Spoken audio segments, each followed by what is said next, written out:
Well, welcome back to GC 365, and we are at day 321. We are getting so close. So close. Have you been reading along the whole time? Not the whole time. Like, how much percentage? Be honest. We're not starting recording yet, right? I have been doing a different plan, not the 1-year Bible plan. I'm on a different plan. Well, that is a great plug for the YouVersion Bible app because there is so many great Yes, plans. exactly. So- I've done this one before, so I kind of took a break. Oh, nice. Okay. Yeah. Well, today's November 17th, and I am Pastor Stacy. I'm the family pastor here at Gold Creek, and this is my very, very dear friend, Nancy, who I can't even tell you how much I appreciate and love her. I can keep going on, but tell a little bit how long you've been around Gold Creek.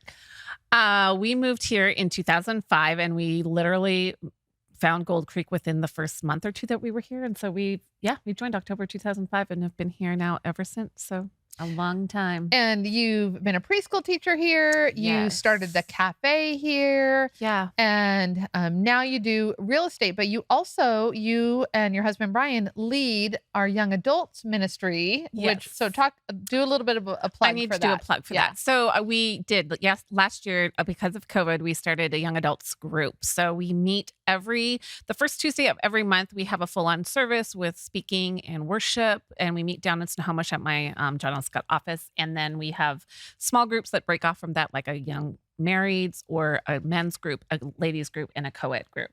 I hear tons of great things. My kids Yeah. all go there. So, okay, diving in. We are in Ezekiel in the Old Testament, and that was brutal. So Ezekiel 35. Yeah. Go ahead and you share what stood out to you. And I mean, it was brutal. It was brutal. I just was saying, like, I would not want to be on the other side of God's wrath. No. Like, I mean, he was like, don't mess with my people. Yes. For sure. Because it was just, in verse 11, it says, I will punish you all your acts of anger, envy, and hatred, and I will make myself known to Israel by what I do to you. Like, it's harsh. And he just kind of kept repeating himself. And you could tell, like you said, God's wrath. He was so angry for how they had treated his people in Israel. Yeah. And I had 35:5. He is yelling at them, basically saying, your anger led you to butcher them when they were helpless, when I had already punished them for all of their sins. And it made me think of many times in the Psalms, it talks about vengeance is God's. Mhm. And there have been times in my life when I have been hurt by people, and it is a human thing for us to desire revenge. Right. But yet we don't know what is going on in every bit of their life. And Yeah. if maybe God's already Mhm. taken that. He sees everything, and that it was a good perspective. Just Mhm. thinking, okay, it's not for us to take revenge. Right. Even And though, it's kind of comforting to know too that, they will have their time too. Yes. And that's in God's hands. Yes. It's not up to us, but everyone will be judged accordingly. And so, yes, definitely. we'll just leave it to him. Going into 36, 36 I thought was encouraging for Israel. It was redemptive Mhm. after they had already received God's punishment. And now he's saying, okay, you have learned and you are going to follow my decrees now, and you are going to prosper more than you've ever prospered. And people are going to fill up your land. And it was, I don't know, it felt good for my heart. Yeah. I know. I loved how he, like you said, that he just restores Israel, and it's kind of like, don't mess with my people. Yes. I will take care of them. I have their backs. I've already judged them, and they've already had their sins taken care of. But he will always restore them and take care of them in the end. And I love that comfort of that. And I would rather obviously be on this side of the people than the people of Edom, for sure. Yeah. It always is a healthy conviction for me of, okay, I need and want to follow God's decrees even more, because he really does have the best for us. And he does not put rules in place because he does not want us to enjoy life. He wants us to enjoy it to its fullest. Yeah. I like verse 22 when it says, I am bringing you back but not because you deserve it. I am doing it Mm. to protect my holy name on which you brought some shame while you were scattered amongst the nations. And I'm like, wow, because we definitely have fallen short of exemplifying what God wants in Yes. our lives. And he's bringing us back not for because we don't deserve it, but to bring honor and glory to Mhm. him. And it's just completely characteristic of who God is, Yes. for sure. I know you've heard me say it before, but, my dad used to always say, like, God is so faithful in spite of who we are, and Mhm. it is such a great reminder. Yeah. Okay, going into New Testament, we have James chapter Ooh, 1, my which is favorite actually one of my book. favorites. Yeah. James, I love just that was always my go-to, like, when I would have, like, not be Yeah. doing a study, I'd be like, "Okay, James has just very practical Yep. ways of living and ideas." So, So what did you out of chapter 1, what's it obviously just talking about having faith in times of Mhm. difficulty and how, times of growth that you can have from Yeah. coming out of difficult situations as you have had it. We all have had Mhm. times. I remember very vividly in my life the times that I went through difficult times truly was the most growth I would experience with my relationship with God. Yes, and And that closeness. yeah, and Yeah. I would always, and my prayer specifically would be like, God, don't forever let me forget this time. Yeah. Like, don't let me forget how close you feel to me.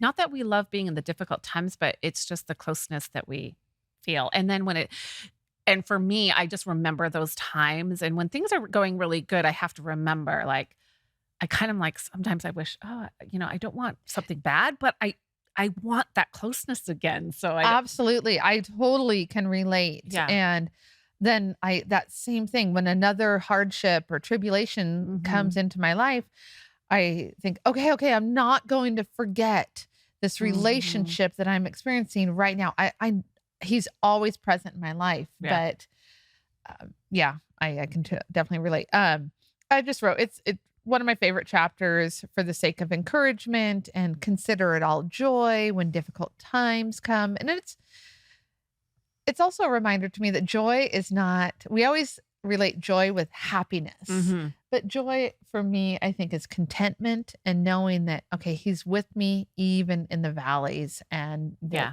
you know, I mean, obviously, through COVID 2020, I mean, all of this time, it's so much craziness going on, but there's just joy and a peace. And sometimes I would just like to go in isolation and just sit yes, there in that yes, to have that closeness. yes, I agree. I love verse 12. It says, God blesses those who patiently endure testing and temptation. Afterward, they will receive the crown of life that God has promised Mm, to those who love them. I And like that one. just the assurance that that's what we have in the Mhm. end. And despite what we're going through, God ultimately wins in the end, and we are going to be with him. And the But glory is his for sure. exactly. Yeah. We've in Psalms, we're at Psalm 116, and he starts out, I love the Lord because he hears my voice and my prayer for mercy. He bends down to listen. And I just love that visual Mm. that no matter how old we are, that visual of like a grandpa bending down to listen to make sure that he can hear all of our cries, all of our praises, and that what we say really does matter to Yeah. him. Exactly. It's funny. I Mm, had that yeah. exact verse written down. Um, and I also highlighted verse 5. It says, how kind the Lord is, how good he is, so merciful, this God of ours. And Mm, just a true representation of, because when it says, um, he hears my voice and my prayer for mercy. And there have been so many times yeah. I've asked for God's mercy because obviously I need it a lot. Um, Not obvious. You wanna well, be in many, God many is things. very, evident Yeah. in your life, and I Oh, mean that in a positive way for yeah. sure. But I'm just so Not thankful the for way this that mercy. Ezekiel described Thank goodness. Yeah. Proverbs was great as well. I just had written, says, "Know the state of your flocks and put your heart into caring for your herds." And I wrote that could mean a couple of different things. I think it had more a reference of just your finances, your treasures, your resources. So being Mhm. a good steward of your finances, but also of your family, of your Yeah. children. That stood out to me. Mhm. Knowing the state of your flocks and Yeah. taking care of them. That's exactly what I had, when it says, verse 23, "Be sure to know the condition of your flocks and give attention to your herds." And not only know the conditions of your household, the people that live Yes. with you, and not only that the emotional, the financial, the relational needs, but also attend to those needs of Yes. of your Yep. kids and those in your life, because you know things God will provide for us in Mhm. so many different Mhm. ways, but we, have to look out for the long term, the eternal salvation and condition of our kids and ourselves as well, or anybody in our household to just. And in kids, we often teach how, and I so believe it. God made us on purpose, and He put us in the families that we are in Mm, on purpose, including our own children. And I know at times you might be in a family that you think, oh my gosh, we are just a mess, or they are a mess, and how am I put into this place?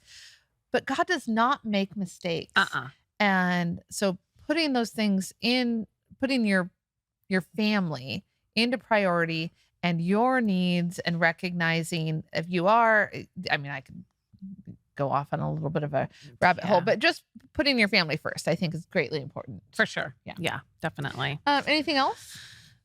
You know what? No, I think that kind of Yeah. wrapped up our Well, we day. did a pretty great summary, I think. I think that people got the gist. Yeah. But we are so close to the end, so stick with it. And soon you will be hearing what the plan is for next year, 2022. We are so close. Is it a surprise? Right now, it's a surprise, but Okay. you might have, yeah, you might hear by the time this is shown. So, Okay. yeah, Nice. have a great day. Bye-bye.